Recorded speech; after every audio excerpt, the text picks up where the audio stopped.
Hey everybody, I want to take a quick look at a game I played this past Sunday, just a couple of days ago, and just kind of get my thoughts down on record. I prepared for a C3 Sicilian against this player, and he sprung the French defense on me, so it was an opportunity for me to play the Knight C3 move that I've been kind of working on. I take most of my opening ideas from Roman Gingiashvili opening videos, and he has a whole system that he recommends against the French defense, and I've liked the results that I've seen from other players using this system, so I thought I'd adopt it myself. So this is my first, um, I think probably my first live game with the Knight C3 move. Normally I play E5. So he played Knight F6, and I was more expecting Bishop B4 here. I didn't look at any French games that this guy played at all beforehand. I don't think he had any, so I really didn't know what to expect. I definitely didn't expect to play against the French. So he played this Knight F6 move, and that's fine.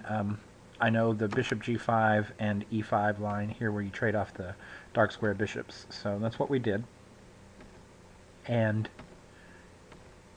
then F4. Now F4 I like because D4 is going to come in under fire soon, and also by C5, and also F6 will attack, and so it's good to have a lot of reinforcement for that E5 point, which is mainly the big plus that white gets out of this opening choice. So black castles, and we play knight F3. After the F4 pawn has been moved, it's no problem to play knight F3. And here my opponent plays knight c6, which just baffled me. I found out after the game by talking to a few people that this is actually a thing now, and it's very surprising to me. It really just blocks that c pawn, and I really have no idea what's going on. Whether I know that in most of these lines that white is going to play queen d2 and then castle queenside, and black has already castled kingside, so we're going to have this kind of pawn race where my g pawn and h pawn are going to be streaking down the board, and his A, B, and maybe even c pawn are going to be streaking down the board, and his c5 break here, attacking my d4 pawn, is very thematic, and I mean it's definitely a move that happens in almost every game. So this knight c6 move really just blocks that, and maybe knight c6 has some ideas where black is going to attack white's queenside with the pieces rather than the pawns. And you can see here in just a second, after he plays knight b6, that there are some ideas with knight a5 and knight c4 and maybe even knight b4 at some point. These knights can get a little hairy over here, so maybe there is something to it. But to me, it just seems much more natural to play c5 and then a5 and b5 coming very soon. So I was very surprised at knight c6. Now, a3 was played basically to keep the knight out of b4, because what I want to do is play bishop d3 and put some pressure on h7 along this diagonal. And I'm going to be playing things like maybe g3 and h4, or if possible, very soon, just g4 and g5.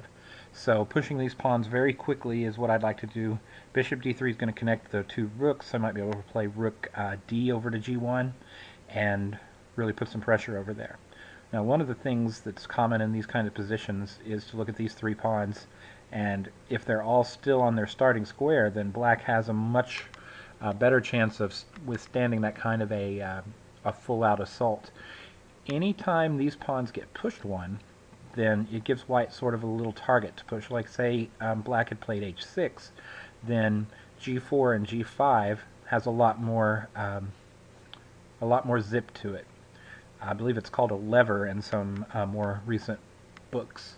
Whenever black plays g6, then h4, h5 becomes the lever that's going to try to open up this king side, and that's what white's real plan is. Whenever we're castled on either side of the board, both sides are going to try to open up the king side and get clear lines of attacks for the big pieces. So that's kind of what's happening in the position here. And here comes black's a5 pawn, but I think it's pretty clear that black's two knights here are in the way of the b and c pawns, and white has a clear path for his battering ram pawns, but black does not. So black is going to have to rely on things like knight c4. And there are even some tricks here with knight b4 later on, maybe, and a takes b, and now rook a1 could be a problem. Right now this knight could still block it, but say if that knight weren't there, then rook a1 immediately would be checkmate. And these two heavy pieces here are going to move at some point and reduce some of the sting of that, but that is in the air. Knight b4 is definitely not completely ruled out in many lines in the future. Alright, so bishop d3 because now it's much harder for knight b4 to be played because of the a3 pawn. Like I said, it doesn't completely rule it out, but it does make it a little harder. So f6 is breaking up this pawn chain. However, during the game I was looking at e takes f6, queen takes f6, and then taking a look at the f6 or the e6 pawn after all of that is over, and you can see that the e6 pawn after all that is over, if I were to put some rooks and or queens on this file and maybe play something like knight g5 attacking this e6 pawn, this pawn could potentially fall.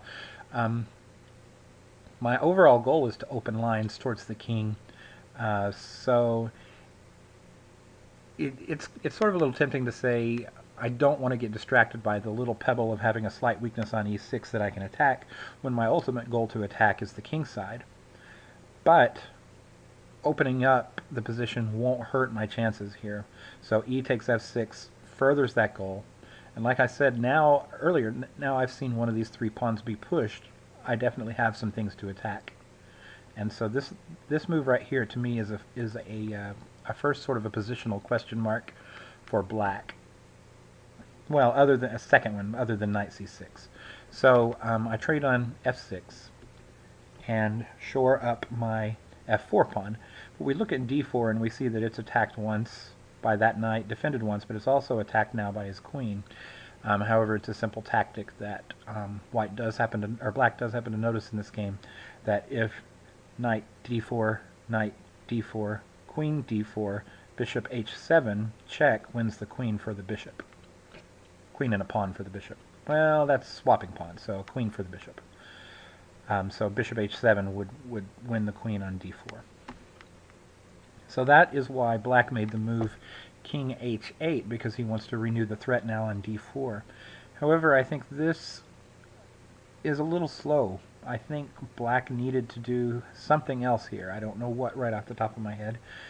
Maybe even something like rook e8, something a little bit more active. This, yeah, it puts pressure on this d-pawn, but it turns out that white really actually has a fairly strong move here.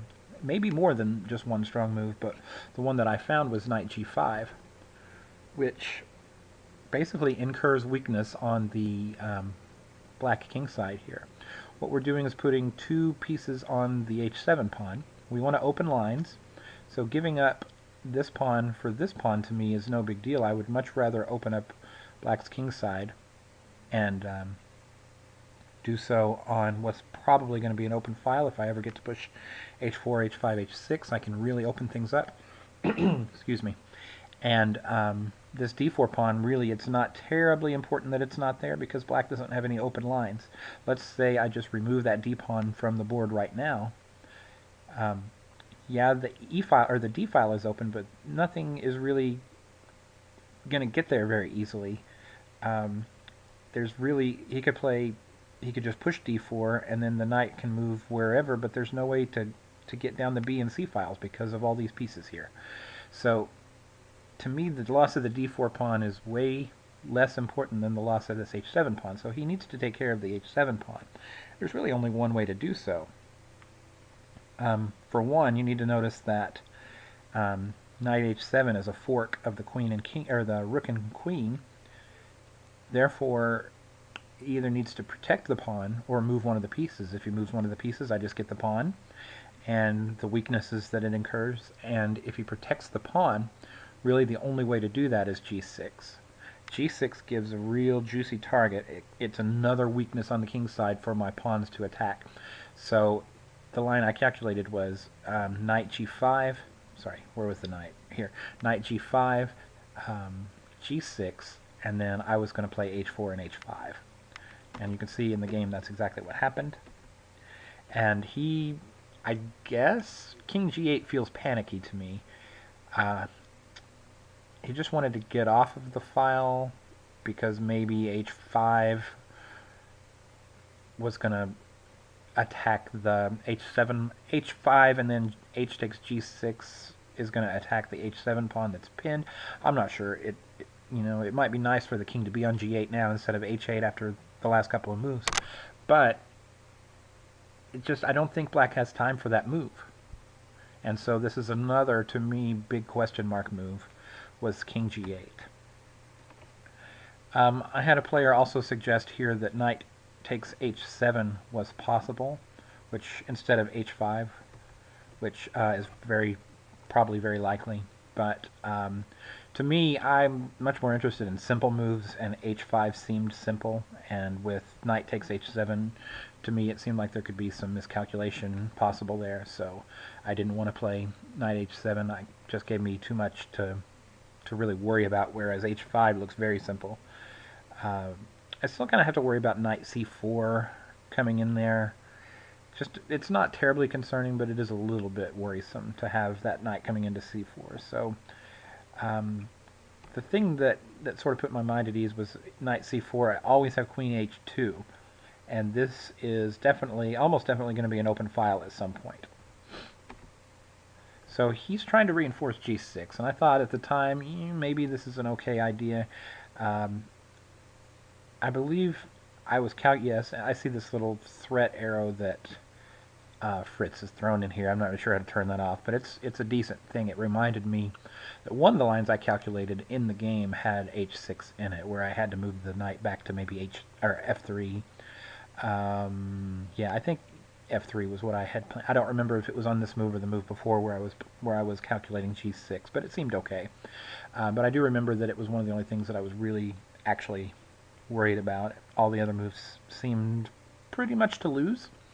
So bishop e8, trying to reinforce on g6, but it looked to me like just swapping here, take, bishop takes. I can just immediately go bishop takes, and I'm just going to get this open file almost no matter what, and that's going to be very, very, very detrimental to black's chances of surviving this attack. So take, and then I just went ahead and swapped it off of there. And now the problem is h7 is hanging, and I did have to consider things like queen takes rook. So rook takes h7, and I considered things like queen takes rook and knight takes queen and king takes knight. But I thought with queen d3 and rook h1 in the cards that he could not survive that. And plus it's just up material, and I'm going to have passed pawns probably all over the board. His pawn at e6 is terrible. Things like that. He has no attack. So I thought even if he wanted to swap this off, I'm still up material with open lines of attack. Here he just comes into c4, but this just forces my queen to a good square. It doesn't force it, but it moves my queen to a good square. And I believe here I finished the game off with rook h1 and he resigned, because basically there's nothing he can do at that point. It's just completely tied down. But, I mean, it's worthwhile to see some things here. Number one, c2 is now under attack as well as d1, but c2 is guarded by the queen. So there isn't really a threat here. Rook d1 moving over to h1 is just curtains. But in my post-game analysis, it turned out that rook h6 actually wins immediately here, if I'm not mistaken. I think in conjunction with queen takes e6 or something like that. I don't remember the line off the top of my head, but let's go ahead and take a look and see if I can make a fool of myself. Rook g6. Rook h6. Rook h6. And yeah, I have some stupid thing, new variation, that's going to announce the move, so I need to do that. And I need to also stop Fritz from, I don't even know how to do it. No, go is not what I wanted. Good grief. Yeah, see, I haven't figured out how to do this, so I don't know what's happening. I don't know how to stop it from doing this. So this is what I get for trying to do this. Analysis, I want to stop it. I know it was here somewhere. Stop. Engine, maybe it's here. Switch off engine. Let's do that. Okay, now I can go back to board or wherever I was. Okay. So I played queen h6, and it tried to go ahead and And Fritz made a move here. He just took my knight, which was, I don't know. Looks like I can just do that now. So anyway, the point being, I wasn't really watching what was going on because I was too busy fiddling with trying to turn Fritz off. Point being, I played Rook H1 here, and he just resigned after just a couple of seconds thought, seeing that there wasn't much he could do. I was looking at Knight G4 here, but I thought even just Queen G3 holds on to everything. Whether or not Rook H8 wins immediately, which I didn't calculate, it probably doesn't. King G7, and then I don't have a good square for my queen here. Whether or not it wins immediately, it wins eventually, and I think he knew that pretty clearly, in addition to what being down material, at least a pawn. So this game, I thought, was a pretty instructive example of wasting tempo when you're in a race, and also how to maybe not block your pawn storm lines, and how important it is to have open lines in this kind of a race attack. Alright, that's all for now, guys, and I'll see you in the next video. Thanks.